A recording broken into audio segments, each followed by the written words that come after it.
RESTful web service, right, that allows us to retrieve one or many quizzes, right? And we built that using the Node Express library, right? And here we created a small controller that exposed an API, a web API, that allowed us to return all this information, right? Now, as the file explains here, is that the role of this file should be the controller. And if you remember, the role of the controller is really to play the part of an interface between two worlds, right?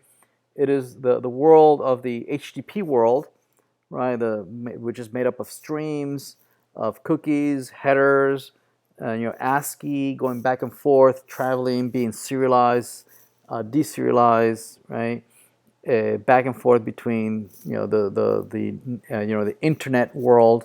So that's one world, and then the other world is the Java world, the JavaScript world, right?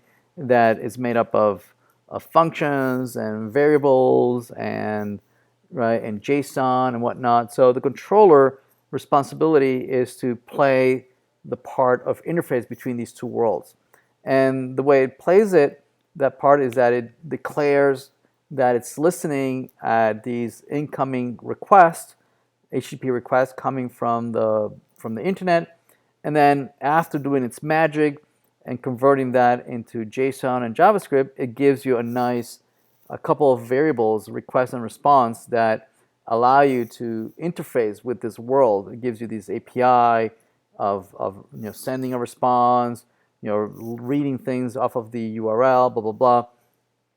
That's really the only role of the controller, right? But here we've gone a little bit beyond, right? We have data in here. We are doing read operations. We are filtering, blah blah blah. That's not really the responsibility of the controller. Instead, the responsibility of manipulating data is the responsibility of a service, right? So let's focus on the service now.